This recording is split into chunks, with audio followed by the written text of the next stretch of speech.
Hi, I'd like to welcome you to the Crucible of Thought podcast. I'm Brandon, and today I'm really pleased to bring you another interview. My guest today is May Forrest Barnes, someone I've gotten to know remotely via social media for the last year or so. But as I watched her comment and interact, one thing really stuck out. She made various comments about queer theology. And that was an area I knew nothing about, but I had a growing sense that I needed to understand. I grew up with the understanding that any kind of what I call adjective theology was very bad. Feminist, black, Hispanic, Catholic. There was only one real theology, and of course all the others were wrong. And of course, as an evangelical, anything related to gay or lesbian or transgender was definitely evil in my view. So queer theology was doubly bad. But now that I'm affirming since 2022, and having increasingly encountered discussions of those other theologies, like the book I just finished reading about black theology, I realized that there might actually be something of real value in queer theology if I could get around my old evangelical ideas about it. So when I saw what May was talking about, I realized that I'd love to ask her about those ideas and see what she had to say. I recognize, of course, that there are many different people with many different views about theology of any kind. And I'm just asking one person here. But I still figured I'd learn a lot, and I certainly did in this conversation. So without further ado, I'll jump into the conversation, and after May and I are done talking, I'll be back with a few parting thoughts. So enjoy the interview.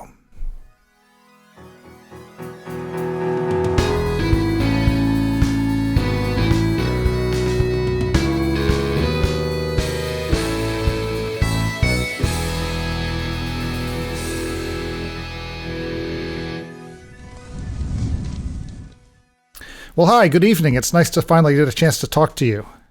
It is lovely to talk with you as well. I know we've mostly done everything through writing before, but it is lovely to hear your voice and see your face.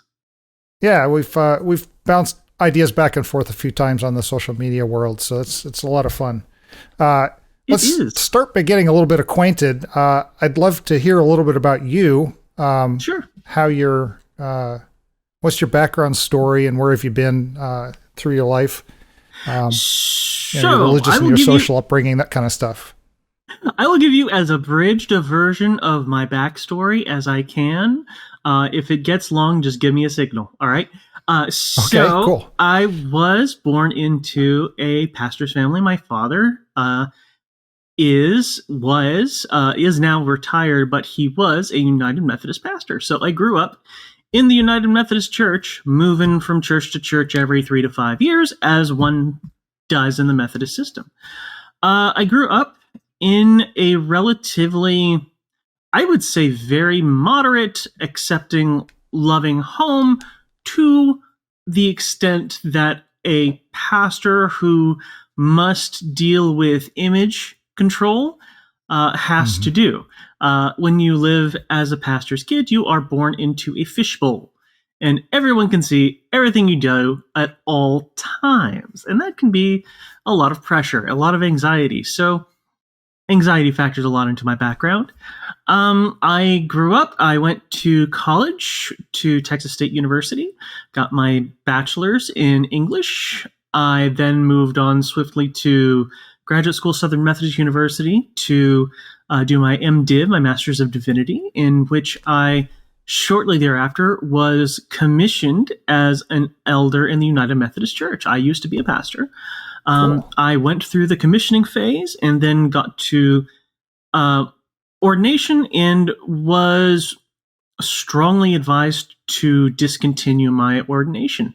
So I was not officially ordained as a pastor, but in the course of that, I was accepted to the Graduate Theological Union in Berkeley, where I was accepted into their PhD program. And so that's where I am now. I am currently in Bay Area of California. I am finishing my PhD in theology and ethics with a focus in disability, ethics, and theology. So that's where we are right now. That's who I am a little bit. And I'm sure we'll go into more depth as we go. So that's where I am right now. Cool. It's so tell me about the doctor that's in the title of your social media profiles. Okay, so this ties into a few things. The first of which is when you are trying to figure out who you are, when you are trans and you've understood that you are trans and you have begun the process of figuring out what's next. One of the best ways to find community is to find it online. And the only way to go online is to come up with a username. And so I played with a lot of different ideas. I settled on my current name, which is May Forrest Barnes, legally now. And I put doctor there because I wanted to put that into the universe. I am determined to finish my doctorate later this year. It is going to happen, and I wanted to, academic work, academia is my life. I do so much in that, and I put the doctor there as sort of like, this is the person I am growing into becoming. And so that is why it is there. So I'm not officially a doctor. Sure. Please don't call me a doctor right now. But I am working that way so that eventually I won't have to change that username. I love it. I mean, it's, those of us who grew up in an evangelical church like I did, that's speaking into existence the things that are not as though they are. It's a very well honored tradition of speaking it. So name it and claim it, I guess. Yeah, name it and claim it, as the man on the TV says. It's interesting that you're from Methodist roots, because after 40-some years in evangelical circles, I now find myself frequenting an United Methodist church in my town here, mainly because they seem to have a real understanding of how to treat the poor and the oppressed and the needy, and to actually do the works of Jesus instead of just talking a lot about him. And I would agree. They were my home for most of my life. And honestly, they've gotten better since I am no longer in the ordination process. They have since, of course, become an affirming church. They have had their schism. It is currently trying to be in a reconstruction phase, as it were. Right. And it varies from denominational church to church, but if they really have a heart for it, they can be some of the most steadfast, justice-working congregations out there. So, yeah, Methodists, They know how to make a good casserole, and they know how to help the poor. So was your identity part of the problem with your ordination? Or was it the problem? Not exactly. I mean, yes, but no. The identity thing sort of surfaced later. Obviously, I had a heart for speaking up for people that were oppressed. I had a heart for speaking up for the poor, for the marginalized. Of course, queer people were in that. But if you're in the process and not quite yet ordained, you're sort of in a liminal space where anything you say can and will be used against you. And so I had to really tread that line pretty well. And when push comes to shove, I had to, of course, say what is in our bylaws, our discipline, which at the time was not affirming. And I regret that. I regret not being more forceful in my advocacy. Of course, I was repressing a hell of a lot back then. And but I honestly was trying not to think about that because I had a lot of other things on my mind that I was trying to figure out. So really, if we're going to get into that, I only really came to the realization that I was trans in about 2022. Now, that doesn't mean that I didn't know there was something different about me, that I didn't know that I was queer in some way, but I couldn't articulate in what way, how, in what shape it would become until I was ready. So obviously I was queer all my life, but I didn't know how to express that.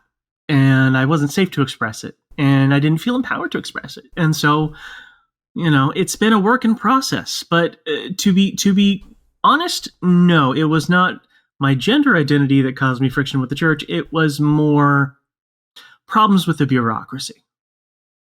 Okay. And so a little bit about my world. I was, like I said, I was in the evangelical church a long, long time. And beginning with George Floyd was what really triggered me to begin to rethink things. And I watched our church do a whiplash between, we're going to talk about this stuff and it's really impactful and it's important, to, you can't say anything about social justice on your private social media because that's the way the church has chosen not to go. And then when COVID happened, and, kind of simultaneously, and I watched them not doing what I thought was an acceptable job of caring for the most vulnerable among us, which included, in my case, family members who live with me. And the word was basically, well, we can't accommodate you any longer, so start watching online. I'm one of the 3 worship leaders, and you're telling me to just start watching online.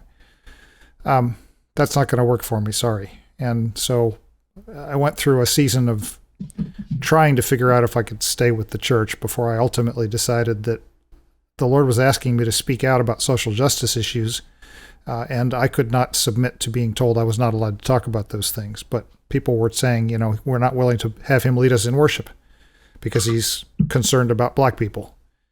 Well, that became a choice. So it was difficult. So, I mean, for me, it is a difficult choice, but I, for one, am glad that you made it. I'm proud that for anyone who's willing to sort of step out of that space and say, no, I'm going to do what is right versus what might be safe for me to do.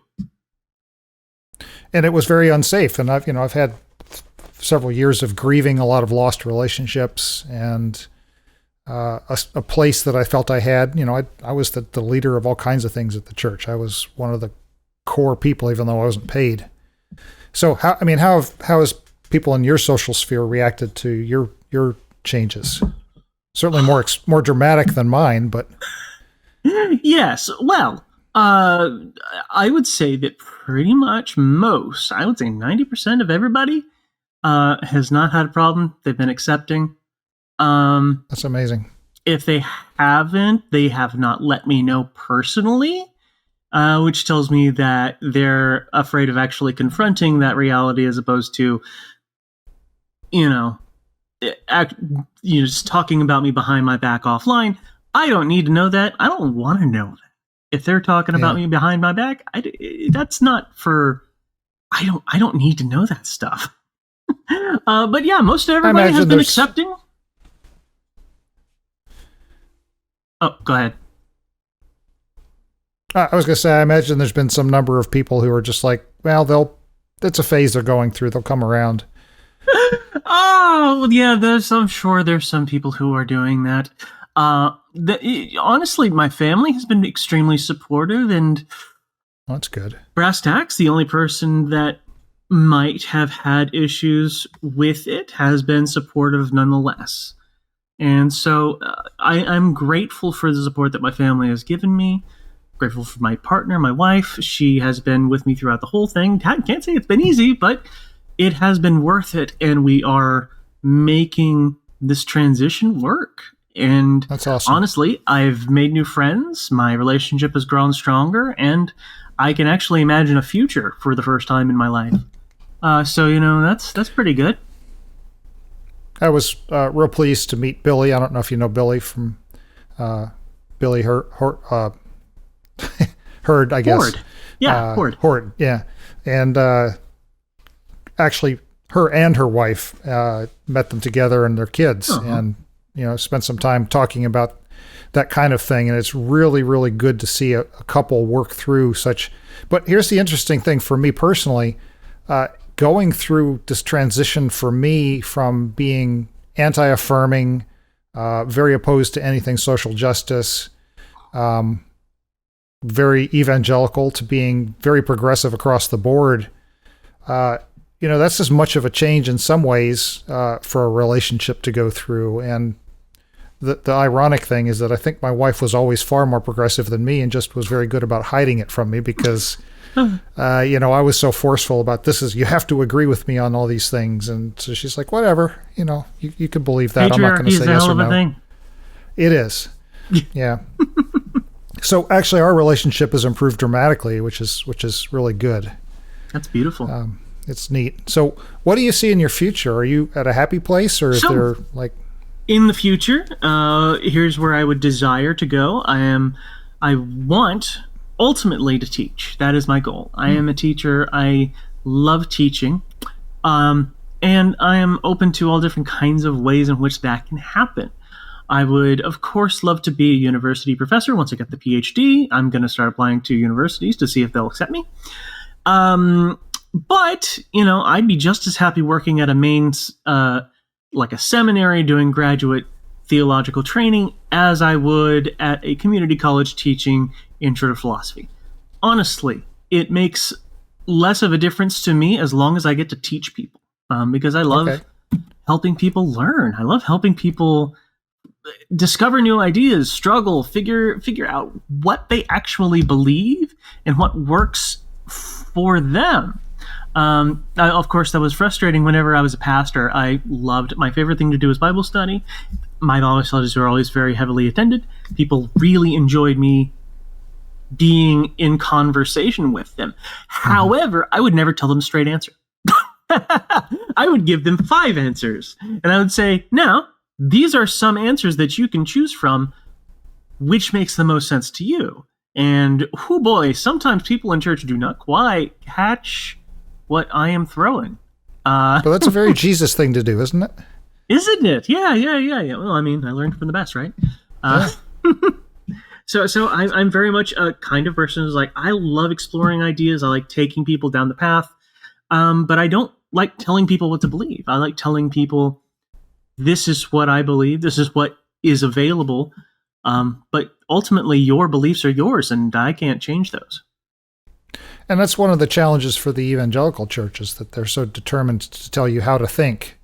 And, absolutely. Yeah, it's a very direct, one answer, one question, no discussion kind of tradition. And, I say I'm from the Methodist Church, but I grew up in Texas. And have you been to Texas? Oh, yes. Texas culture is very, very, very, very evangelical. Yes, it is. And so to where most community organizations, most city councils, most government in smaller towns where I grew up, all of those were basically captured by the evangelical church. And so the direct authoritarian, this is the way things are going to be, there shall be no discussion, you will believe this or you are not actually a believer, that was deeply saturated into the peat and the bogs of the swamps where I grew up. Absolutely. Yeah. So I'm very familiar with that line of thinking, and I actively resisted it every step of the way. And that, of course, probably didn't endear me to a lot of people in power in the Methodist Church. But sure, that's neither here nor there. So how much has your theology drifted in the last few years from your upbringing? Well, my theology hasn't drifted as much as my ability to speak it has. I've always been pretty strongly faithful. Like me and God, I never had much of a conflict with God. There was like a brief period in college where I was flirting with Buddhism. The Buddha is beautiful, love him, not for me. I could not stay out of the relationship I had with the divine as revealed in the Christian tradition. So I've always been great with God. It's always been the church that I've been butting heads with, which I think most people can relate to. Yeah. Me and Jesus are tight. We talk all the time. I desire to listen to what he has to say to me. And so my theology has not drifted as much as my conviction and willingness to speak what I believe is right. I've gotten much more outspoken, much to my parents' chagrin. I love them dearly. I love them dearly. They are still very moderate liberal people who are less comfortable with the more extreme opinions I might voice publicly. But I'm very honest about how I come to my beliefs, and I'm very honest about why I believe them. And so I would say I'm, firmly in the progressive camp of progressive mainline Protestantism. I am very orthodox, believe it or not. All the creeds, Nicene Creed, the Trinity, all of these things as described in the tradition, I'm pretty much on board with Orthodox religion as revealed in the creeds and the tradition. It is simply that I see variations on the narrative as presented by the tradition as it is concerned with, say, disabled people, or that's my primary area of expertise, but of course, obviously, queer people. And I think there is far more conversation to be had if you come from a place of, I believe all the same things about God that the most orthodox, small c Catholic Protestant would believe. It's just the conversation is a little bit bigger now, and some folks aren't quite as comfortable with that. But I've had to push myself to be more comfortable with the difficult conversations.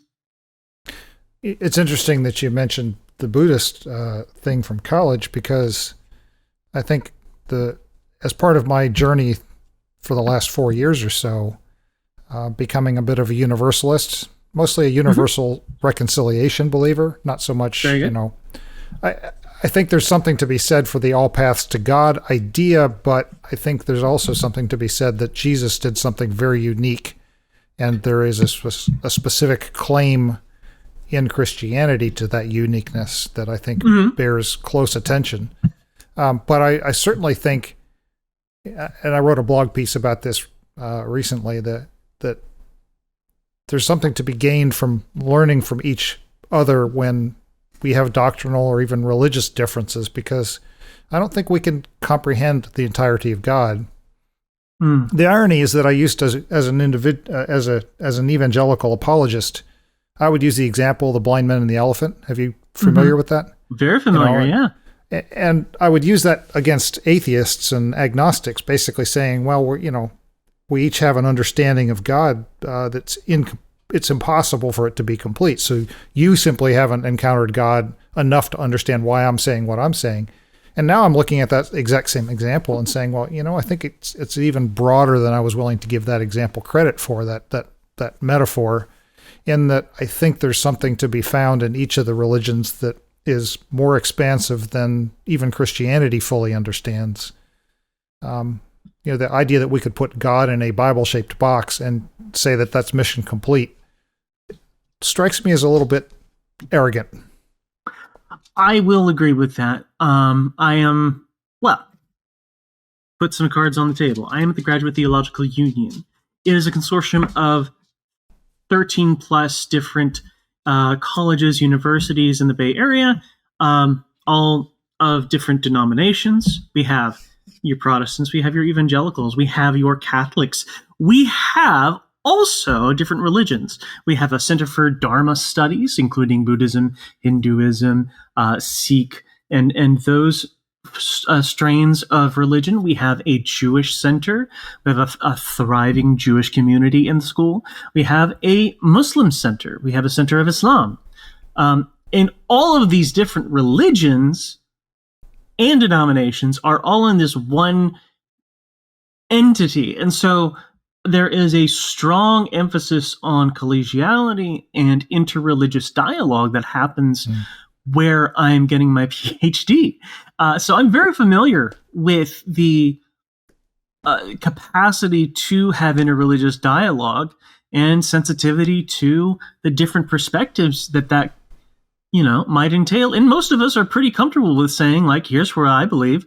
I'm not going to say that you're wrong. This is just what is right for my tradition. This is how I wish to live it out. And we actually find quite a bit of congruence there and respect. Yeah. And interreligious dialogue is really what's the end goal of all theology, to an extent, is trying to understand each other. The conversation keeps getting bigger and bigger, and the elephant seems to get bigger every day. Yeah. And that's honestly what worries me the most about the current climate that we see in our nation, at least, where there's one specific acceptable way of being in the world and one specific orthodoxy and orthopraxy, and everything else is right off the table, and we're gonna take over and make you all think and act that same way. And I think that's one of the worst mistakes we could make. So, I would be in agreement with that. It's getting very scary out there, and that is why we need multiple voices to push against that and say, this singular authoritarian perspective on God or the way things are is brittle, and it may seem strong, but it is brittle and will break if you apply pressure. And that's the beauty of dialogue, is that it applies pressure to places where it may not necessarily seem to be changing or bending. But I think as time goes on, as conversation, as the internet allows people to talk with each other from different places about different things, people begin to see that the truth is far more varied, far more rich and colorful than simply the one that we grew up with in podunk southern United States. Yeah. Absolutely. So actually, that was a really good segue, I think, to the next thing I was going to ask you is, you've mentioned on your social media stuff, queer theology. That was one of the reasons I wanted to talk to you. And I think the reason I think that's an interesting segue is because I grew up with this idea that anything called maybe an adjective theology, feminist or black or Hispanic or Catholic or whatever, it had to be wrong because there was only one real theology. And of course, the one that we had was that real one, the non-adjective theology, and all the others, were unacceptable. And so, of course, as an evangelical, anything queer, that was right off the table. And so queer theology was doubly bad. But, I'm starting to get the idea that was probably a pretty poor assessment. And I've thought it's something that I need to learn a little more about, which is why I asked to interview you, is because I think you've certainly spoken enough about it that even if you're maybe even not an expert, you've probably spent a lot more time, and it would be interesting to hear your ideas on that. Yeah, absolutely. Queer theology is something that is important to me. Like I said, I am an academic, and so whenever a topic comes up that I'm not sure about, I go into research mode. And the more I learned, the more I really found continuity with the kinds of things that queer theologians were saying with my own experience, and that helped me come to realize things about myself that resulted in me understanding that I am transgender. But I'm very, very familiar with the perspective that, that's just adjective theology. The real Jesus never changes, and you don't ever have to worry about that. You can just ignore all that. Just focus on the real Jesus. Don't go to seminary and lose your Jesus, is what I was told by a lovely member of church in the past. And that one kind of rings in my ears. I'm like, what do you think happens in seminary? Queer theology. I would classify myself as a queer theologian, lowercase. I am not a capital Q, capital T queer theologian. I'm lowercase, in that I am a queer person. I am a theologian. I am not well versed in, say, gender studies or queer theory to the extent that I could confidently say that I am a capital Q queer theologian. That is not my general area of expertise, but I have studied it enough in academia on my own that I can speak about it and what is important about queer people and doing theology as a queer person. Yeah, okay. So what is a brutally simple, the elevator pitch, one sentence version of what does queer theology mean, and how is it different from traditional theological approaches? So, as with any academic topic, it's usually answered with a typology. There's usually three main definitions of queer theology, and I put them down. One is theology done by queer people about queer issues, right? Exactly what it sounds like on the tin. There's theology that opposes the fixity of cultural norms regarding gender specifically and sexuality specifically, and it raises up marginalized voices about those topics. So it is one that questions the notions about the solidity of certain categories, right? Okay. To be queer, are you familiar with queer as a verb? To queer something. Mm-hmm. Okay. So to queer something is to blur the lines. As glibly as I could possibly put it. It is to blur the lines between what is straight and what is gay, what is male or female, to understand that these lines that we have perhaps seen at a distance are more permeable and variable than we might have guessed originally. And this is not to say that this is what a lot of people who don't know anything about queer theology, have not spoken to queer people about it or studied queer theology. They say, well, what you're doing is basically going to make it's nonsense. It makes everything mean nothing. Nothing is firm. Nothing is fixed. Everything is nothing. And it is an exercise in nonsense making. When the complete opposite is true.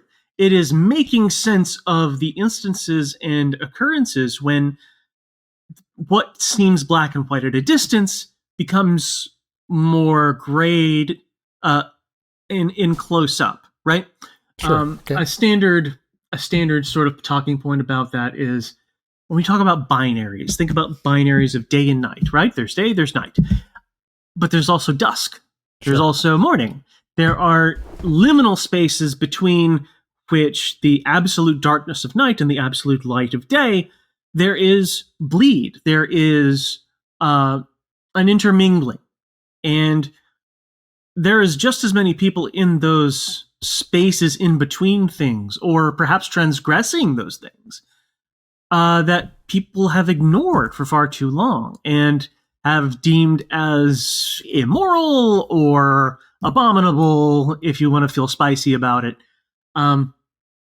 And more of those people have come to be able to say, no, this is my perspective, and it's not all that out of order.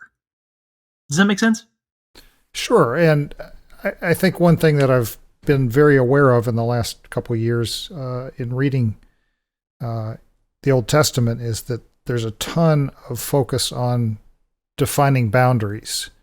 And most of the essence of a sense of holiness in the Jewish culture was about keeping things segregated between one thing and another thing, whether that was clothing types, fabric types, male, female, profane, holy, whatever those things were, was all about putting very strict boundaries in place. And certainly when you start understanding the bigger picture of the world from a scientific point of view, a lot of those boundaries are forced to be blurred. And for me, one of the reasons that I started becoming affirming was when I started reading on intersex characteristics and realizing that all my high, lofty ideas about there's only two genders suddenly or only two sexes even, kind of had to go out the window because scientifically that was simply not factual.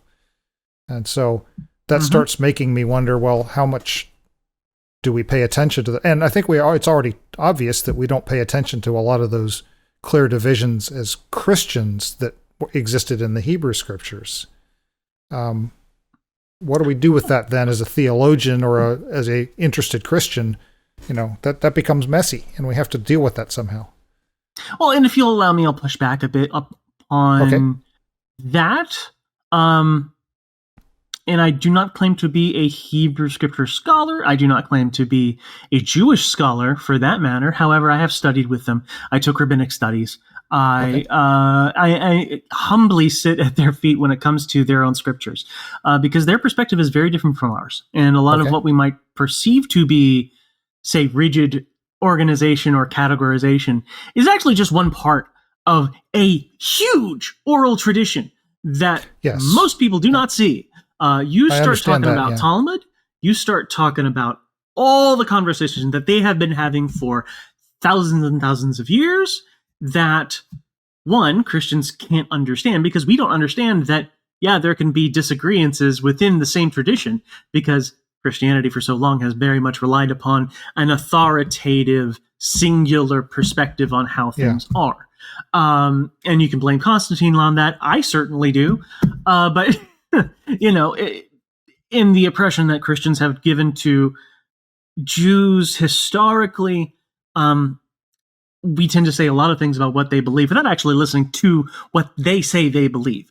And this is something that really came out in my rabbinic studies, was that, holy moly, there was a lot of queer tradition and blurring of lines within their tradition that does not come across in, say, the Levitical texts or Deuteronomy or all of those, because they've been talking about them in other ways in other places. And so the conversation, I will not say anything definitively about that, because it's actually so much larger than that. And gender, I mean, I believe there is, definitely places in, I believe, the Talmud in which there are multiple ways in which you can classify people beyond simply male and female. There's an agender one. There's certainly mixings, and they observed these things throughout history, that there were people with gender and sex variances in their communities, and they brought it to their rabbis like, hey, help us figure this out. And they'd fight about it, and they'd have their opinions, and they'd leave it to posterity for everybody else to argue about it for perpetuity, which is just the way they do it, which is great. It leaves a lot of room for conversation. So I, I said, I push back against that, is like the lines where you might say like, oh, they're much more rigid than, say, the Hebrew scriptures. Yeah. So let me caveat something. One place that I live these days is, if you've read, for example,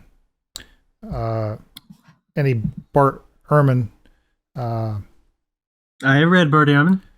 Yeah, and maybe he's not the one I'm thinking of, but the Faith After Doubt, I guess, is the book I'm thinking of, where you kind of get to this fourth stage in that particular book's categorization, where you're okay with not knowing.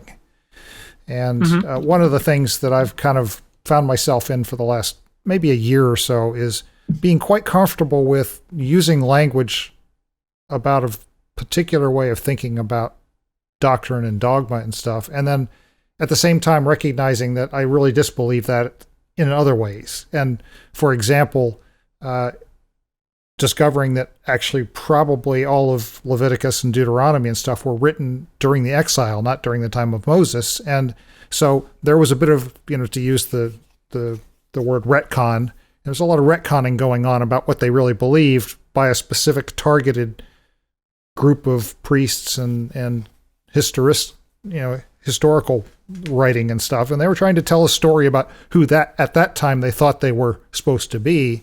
And so I'm perfectly okay with what you just said, of realizing, okay, this is what the Bible wants to present about itself in some parts. But in, like you said, the larger tradition, I certainly understand that there's a lot of fluidity that most Christians are totally unaware of. So yeah, I get that point. Thank you. Yeah, absolutely. You're thinking of Brian McLaren, yes, by the way. Thank he you. did Faith After Doubt.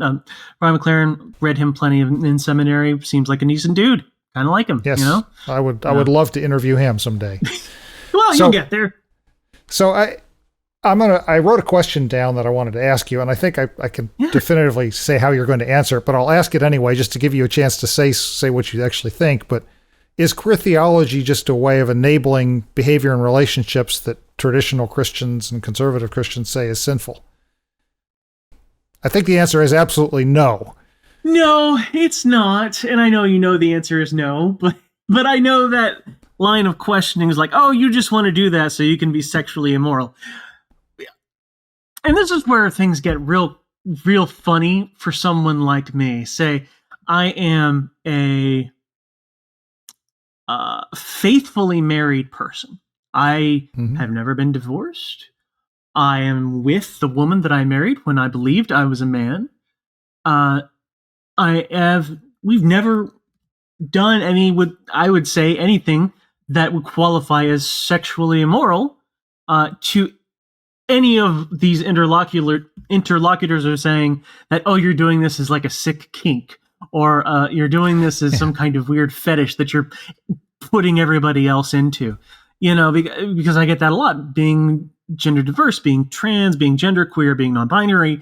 They're like, oh, this isn't a real thing. You're just living out a fantasy. You're just, all of these kinds of things that they hurl at you to say, like, you're just saying that because you don't want to accept the truth that you are an abomination or some kind of nonsense like that. And the truth is opposite of that, right? And because they're judging you without knowing anything about you, right? Exactly. They've already made the judgment. And whatever I would say to them in response to that, they are not listening, because that's not the kind of thing they do. They're not having a conversation. It is a one-way directive missile aimed at me, as opposed to, I want to engage you in this conversation and say, like, why do you believe God is okay with this if it says here that he's not, right? And I'm like, well, are you sure? There's no curiosity involved. And then I get real silly with them. And the good ones, which I have talked with, they will play with me on this. They will, run down the road with someone who might challenge their beliefs about who God is and what God says for us to do, because they're everywhere. Even in the most staunch conservative traditions, you'll have people who are curious, and curiosity is a gift of the Holy Spirit. And that is something that I want to richly, want to reward and encourage in people, is be curious about these kinds of things. Yeah. Curiosity led me to God. Curiosity led me to being a theologian, faith-seeking understanding. That is what theology is. And so that's why I do what I do, because I want to help everyone be more curious. But if you just say, oh, you just want to do this as an excuse, conversation's basically over at that point. Exactly, yeah. Yeah. So going back to the Jewish topic, and I think you raised a point that I think is worth tugging on a little bit. Are there queer-friendly stories or themes or characters that did make it into the Bible, not just the Talmud and the other fringe, or from a Christian's perspective, fringe Jewish writings? Absolutely. The one that immediately I turned to, I wrote, I think about these kinds of things quite a bit. Ruth and Naomi in the book of Ruth, they are pretty as close to a subtextually queer couple as you can imagine. It is a mother-in-law and a daughter-in-law, but they were only in that relationship out of an obligation through levirate law and levirate marriage at the time, right? They did not have to be together. In fact, Naomi was incredibly clear and saying, like, you don't have to go with me back to where I'm going. You don't have to do this. And Ruth was like, no. Where you go, I will go. That is a very interesting and passionate relationship, which, even if it is not explicitly sexual, it is love. And it is a queer kind of love, because we don't necessarily have a word for what they had, but that is queer love, and as close to text as it gets. Now, if you want some actual text beyond them, my favorite disaster gay couple in Scripture is David and Jonathan. Jonathan was Saul. Yeah, everybody knows that. No, I've heard so much pushback. Like, they're not really. Yes, they are. Oh my God, they are so just a disaster couple, and I love them to death. They are God's messiest queens. So I mean, in the Bible, you have stories where David explicitly says, I loved Jonathan more than he loves the love of a woman, right? Yeah. When Jonathan dies, he cries and weeps on his knees. That is a deep love. And of course, Saul certainly gets way more mad with David hanging out with Jonathan than David being married to Michal, his daughter. So, why is he so mad that David and Jonathan are together? If you're queer, if you're gay, you know exactly why. I found it interesting that I was doing some study on that kind of idea a few months ago, and was rather surprised to learn that there's a pretty substantial age difference between the two of them. Mm-hmm. Definitely an older-younger relationship. Yeah, I think Jonathan is like 30 years older than David, something like that. 27 years. And David is the young buck, coming into the house. Yeah, and we tend to think of, evangelical world, you tend to think of them as being two young men, same age. Doesn't look like that when you actually look at the timelines and the facts that are really presented there. But that is also a very classically queer relationship. There's tons of history between older, younger dynamics within gay couples. And that's, often something that, is a matter of discourse for sure. But that's not necessarily the point. The point is that it is a queer relationship. They did love each other. And that is just in the text. Now, as far as gender queerness and trans identities, not necessarily stories as much as things said about people of gender variant identities that do relate to, I would say, trans people. The most obvious of being when Jesus speaks about eunuchs and saying, so there are some people who would make themselves eunuchs for the glory of God or something like that. And they are to be blessed. And they do this, Jesus was accepting and loving and basically, affirming with the words that he had at the time for people who did not fit the gender binary as we would see it. And then there was the eunuch who was baptized. Yes, the Ethiopian. Yeah. He was baptized, and what's stopping me from getting baptized right now? Nothing. Which, from his perspective, he was basically not allowed in the temple, so he had transited all kinds of boundaries. Yeah, but he had moved all the way from his home territory all the way to Jerusalem to come worship, and would not have been allowed in the temple. And on finding himself leaving Jerusalem unsatisfied, encounters a man of God who is willing to bless him into that relationship with the Lord that no one else would honor. Which, to me, is a very powerful story in its own right. It is a powerful story, and it's a powerful witness to people who are like me, who maybe don't quite fit with the assigned rules that we were given by society. And so, people who seek to change that, they're welcomed in and affirmed and loved. And I actually made a full blog post about this, about Galatians. And Galatians famously states, there is no male or female, for all are one in Christ. And I've heard plenty of people grouse and say, that's not actually what he means. Well, it means something to me, and it means something to queer people, and it means something to trans people. So don't tell me what's meaningful or not, when it certainly means a lot to me, and it certainly means a lot to a lot of people. Dan McClellan loves to say that all Scripture has been interpreted. We're always negotiating with the text to tell it the stories that we need it to tell. And to dispute that and to say that there's an absolute answer and it is disingenuous. So, yeah, that makes sense. How does queer theology define or maybe redefine concepts like sin or grace or redemption? Is there anything that's different from a non-adjective theology, which would be a white cishet? Right. The normal theology or whatever. I have a lot of issues with the word normal. Because, as we like to say in our family, normal is just a setting on a washing machine. So sin still exists, right? Sin does exist. It just isn't necessarily how we've defined it. Sin isn't necessarily one of a bunch of rules that we were told to follow all then. What sin is to me, and this is how I would define sin, is harm done to a relationship. Now, it could be an economic relationship, it can be a romantic relationship, it can be to a neighborly relationship. It is harm done to a relationship, right? To inflict harm upon them. Say you murder someone, you have inflicted harm upon a family. To say you have broken your vows of marriage, you've broken the consent, you've damaged a relationship, that kind of thing.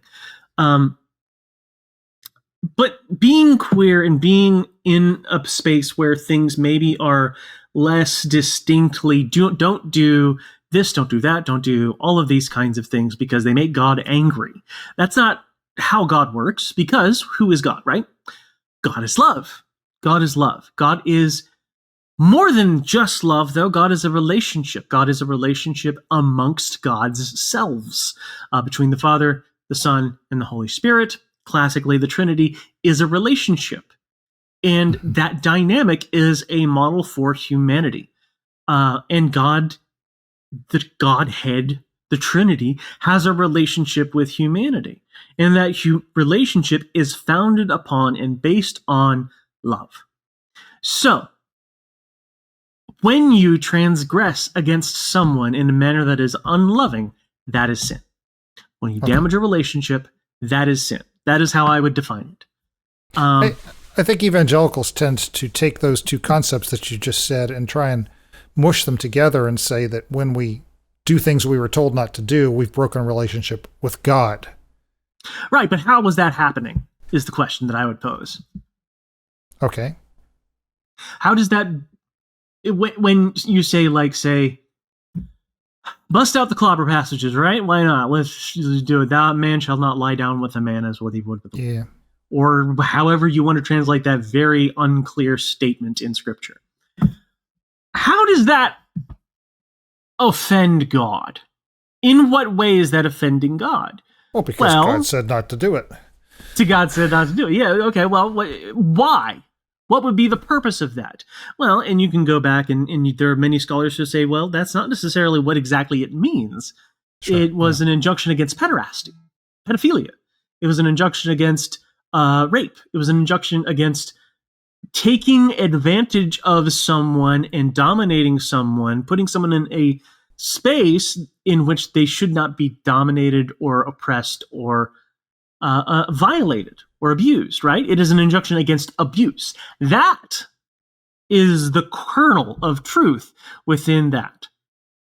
So you see there that they interpreted an injunction of don't abuse other people, don't abuse vulnerable people, and twisted it into don't be gay.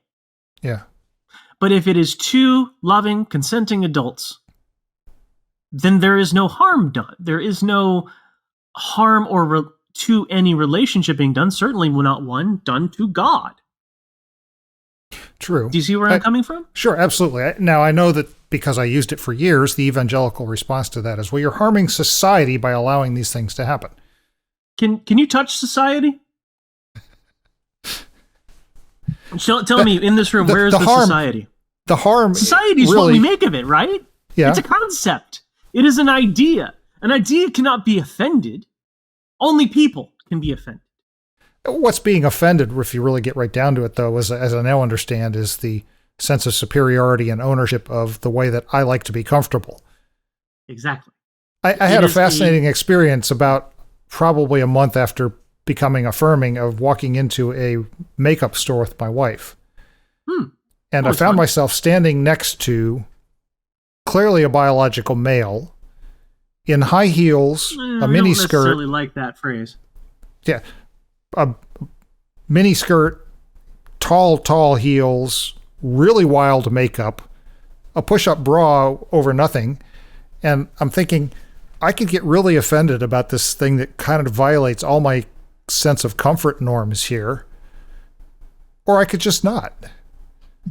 And it was a really eye-opening moment for me. It was like, okay, they're happy. What am I, why does this bother me? Okay, it's unusual for me, but maybe I don't need to feel like there's something being done to me that this person is in my space.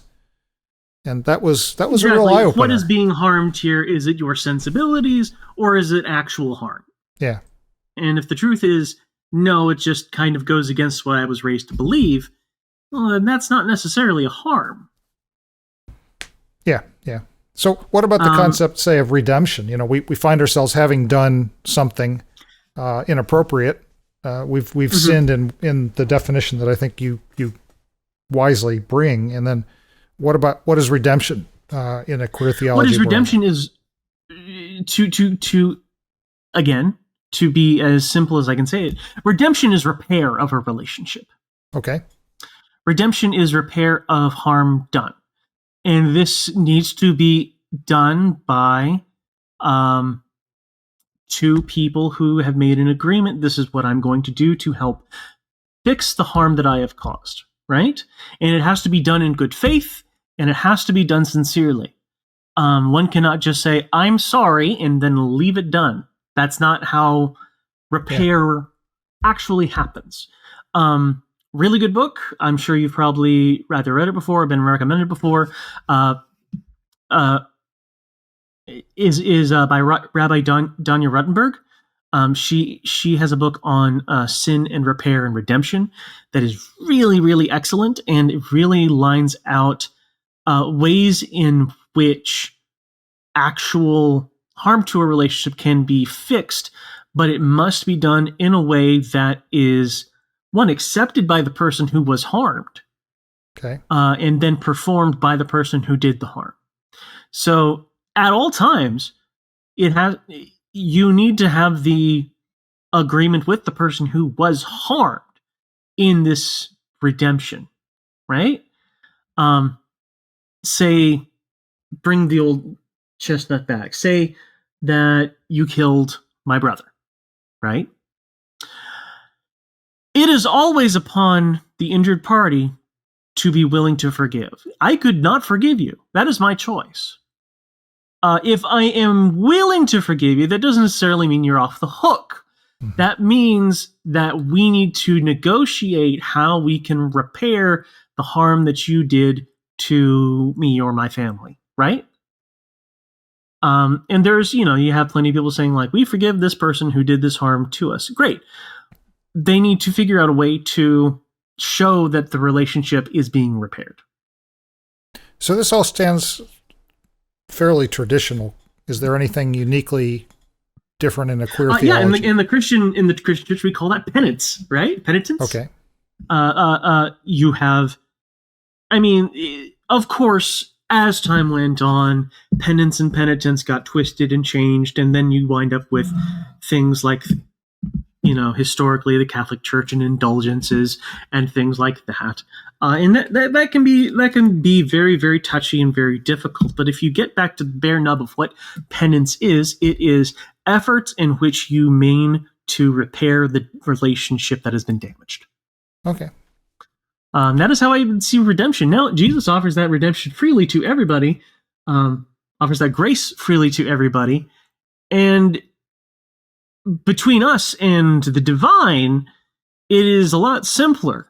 Between us and other people, that's where the real work begins. Okay. I would say. People are a lot more difficult to enact that redemption. Sure. Let's talk for a minute about the Imago Dei. My favorite topic. That's certainly really important in queer topics in general. Mm-hmm. So the Imago Dei is so important to me that I'm writing my dissertation about it. Okay. Now, I'm writing about it specifically in terms of disabled theology and disability advocacy. But there's a lot of congruence between disability advocacy and queer theology and things like that, because all of that is based in a sense of desire for liberation, right? Okay. They are marginalized people, and thus there needs to be liberation from the oppression and marginalization that we experience on a day-to-day basis. Disabled people are physically disbarred from a lot of places based on architecture, based on people's preconceptions about who disabled people are and what they're able to do. With accommodation, disabled people can do a heck of a lot more than people think they can, but they tend to not think about that. They just think, oh, they are defective or broken in some way, and they are no longer human. They are not an object. They are now an object of either pity or of scorn. And this also relates to queer people. We are objectified in a way. We cease to be, as Martin Buber would say, the I, thou, but instead an I, it.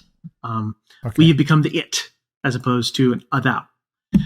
So the way you fix that is to embrace a more expansive vision of what the image of God is. and allow that image of God to be seen within people. You may have discounted it. See it in the trans person, see it in the gay person, the lesbian, the non-binary, the gender queer, the bisexual, the asexual, all of these different identities. All of these people embody and have within them the image of God.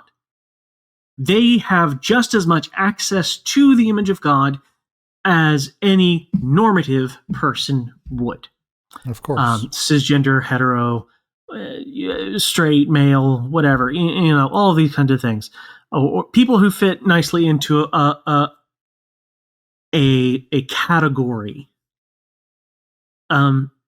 Don't necessarily always see people who are on the margins or in the middle of those categories as fully human. And so it is through conversation, it is through being in community with and listening to and embracing the people who question the normative, in which we begin to see that the image of God is so much brighter and so much more varied and so much more expansive than what we might have been led to believe. Yeah. And that for me was a big part of becoming affirming, was realizing that what I had been taught to hate and fear was not worth hating and fearing, and was not hated and feared by God either. That was... Yep. But it took a long time. Hates many people. But it took a very long time for me to unlearn that hatred. That was a very long process. An uphill battle, for sure. I mean, hell, I was in it. I had my own prejudices.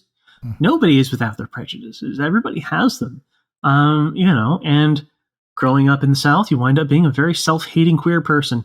You repress it. And you express these in maybe uncomfortable ways, and ways that you might regret. I mean, I certainly have said things that I regret in the past against people who were more courageous than me. Yeah. In that phase of life, I was not courageous. I didn't have an identity. I was nothing. I had sort of like a mask, a persona that I would have put on, because that was the persona that was given to me by my parents, by my society, by the community that I was in. That was what I had. But it was only in questioning, is that actually me, or am I something that might be a little bit different, that opened my eyes to see that we all have these personae. We all have these masks that we wear, these identities that we put on. And I mean, that was the genesis of Dr. May Forrest on my Twitter handle. That was a persona that was like, okay, this is the kind of person I wish I was, right? And the funny thing is, if you read your C.S. Lewis long enough, you see that everybody has an identity that they grow into. Yeah. Faith is something you grow into. You grow into these clothes that are ill-fitting to begin with, but then as time goes on, they mold your body better, and then suddenly faith doesn't seem so ill-fitting anymore. Well, and that's the same thing with every other kind of identity that you might have. Okay. And then so, Dr. May Forrest was the identity that I put out into the world, and then I realized, oh no, I have been Dr. May Forrest the whole time. And so that's the part of the journey of figuring out who you are and who you are in God. And then you can renegotiate the relationship that you have had with the divine, and understand that the reason you might have felt distance with the divine was because you were feeling distance with yourself. I hope that your doctorate, your PhD paper, what do you call that? Your thesis? Thesis. Yeah, doctoral thesis. I really hope that is something that you make available publicly, because it sounds like it's I'm going to save the PDF and send it to as many people as want it. If you ever want it, once it's done and finished and on the books, I will happily send people a copy. Are you going to turn it into a book, you think? I'd like to, if I can find someone to buy it. I'm sure you could. If not, I can always self-publish. So I think there's a couple questions about challenges to queer theology that I'd love to touch on, maybe not too long. We've been at this for a while, but does... Indeed. Challenge me. What's the challenge? Well, so what are some of the criticisms of queer theology, and what are some quick responses to them that I think one are of the ones legitimate, Yeah.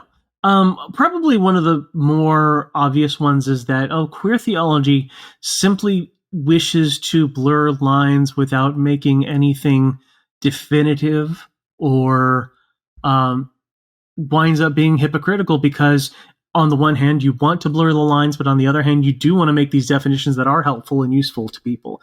Say like, you don't want to, you want to queer everything, but you identify as, say, a lesbian, or you identify as transgender, or all of these kinds of things. They're like, no, this is what we are.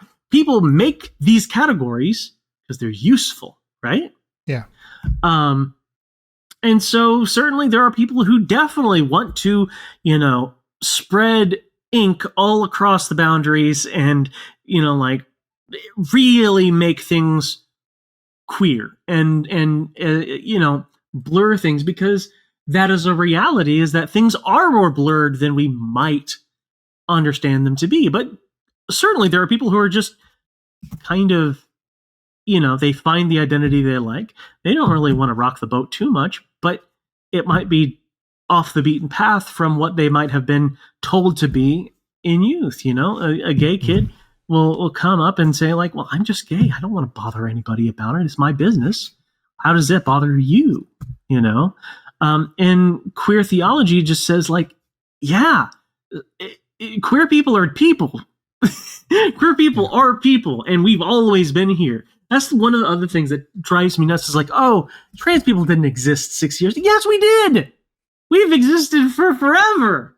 We have records of trans people existing in every culture across the world for all of time, if you're willing to look at it. There are many, many, many things which evangelicals and conservatives say that do not bear up to any serious scrutiny.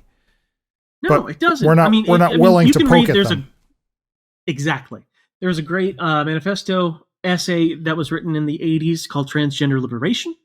That is a in-depth look at the history of trans people, from the perspective of someone who is queer and has done the research and found the stories of trans people existing throughout history. Yeah. From Rome to London to the Wild West to wherever you find us, we are there. And to deny that reality, to say that we're sick in the head, to say that we need mental health. Yes, I do need mental health, but mostly because I live in a world that hates me. Like, wouldn't that kind of break your brain just a little bit? So yes, my doctors all agree. Yeah, I'm trans, and my transition has helped me. It has given me much better mental health. The thing that helps people with gender dysphoria that has only been proven time and time again is transitioning. Yeah. So we're not sick in the head because we're trans. We're sick in the head because everyone hates us. Yeah. So I think that's a great segue to what I think will be my last question, even though I could certainly keep asking you things for quite a long time tonight. But just to honor your time, can you talk for a minute about the deep devotion of queer people who typically live, as you say, in a lot of oppression and persecution, but yet I see it in a lot of ways a very deep, rich faith there because they're determined to stick with the Lord through that stuff. What can you say about that? And what could we straight folks learn from that? Because I think there's something there that is absolutely valuable. Christianity and queerness are not as at odds that people would say they are. And honestly, Christians who are queer, Christians who are trans, gay, lesbian, bisexual, non-binary, asexual, all of us have a space within it because they are identities, right? You identify as a Christian, I identify as a Christian, but just as I am Christian, I am also transgender. Just as I am Christian, I am also this gender that reflects myself better than the one I was assigned at birth, right? And honestly, I think trans Christians are far more faithful because they have had to wrestle with this cognitive dissonance of being in a tradition that historically has marginalized and oppressed us. And we've stated that, yeah, I'm not quitting. I am not walking away when every perhaps authoritative figure in Christianity would be telling me to walk away, that they don't want me around. Yeah. And we are here to say that we're here no matter what. And we're going to continue being in a relationship with God, whether or not the church likes it or not, because we are faithful in our own way.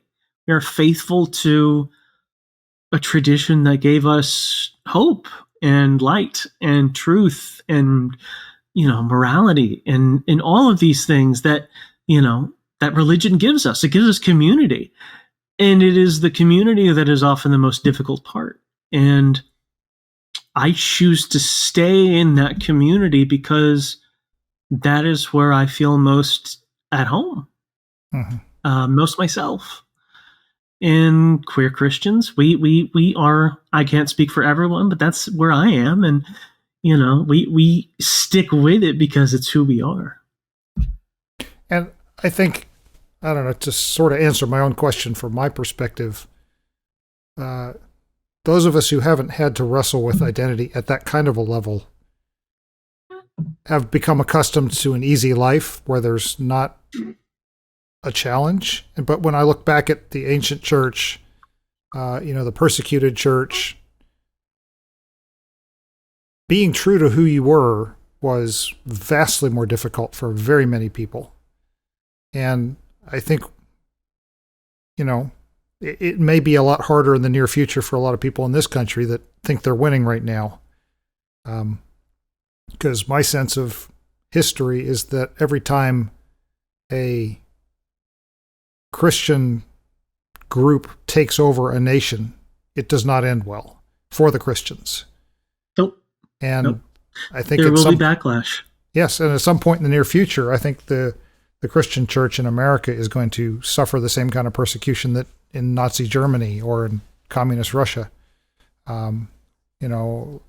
Suffering and discovering that maybe we need to learn something from people who have been on the leading edge of oppression, the bleeding edge of oppression for the last 50 years in America, might be a very important skill to learn. It is. I come by my anarchy, honestly. One of the thoughts that one of the philosophers that has formed me deeply is Søren Kierkegaard. Yes. And in his letters, there's a collection of his letters called Against Christendom that was massively formational for me because it really speaks to what you say. Every time that the church gets in bed with the state, it loses what it means to be Christian. It's almost like Revelation had something to say to us. You would think that if they read their Bibles, they would know that, but that's just me. Oh, but certainly that horror church is not us. No, certainly not. Couldn't be. That's them, not us. But my former the scriptures church are a mirror, and Yes. not everybody wants to look in the mirror. My former church had a spiritual mentor, if you will, over the whole church, almost an apostle. And he would come and preach to us. And in retrospect, looking back on it, a few of us that have kind of become, the happy heretics leaving that church, if you will, realized that when he was talking to us, he was telling us what was wrong with us, not what was better about us than the rest of the world around us. And we completely misinterpreted that for the most part. Maybe we should kind of learn from that. So, well, I very much appreciate your time. This could go a lot longer for me. I'm thoroughly enjoying this. And I only got through about 2/3 of the questions I'd really thought were relevant, but you've done a great job. I enjoyed my time here, and I'd love to come back on if you ever want me.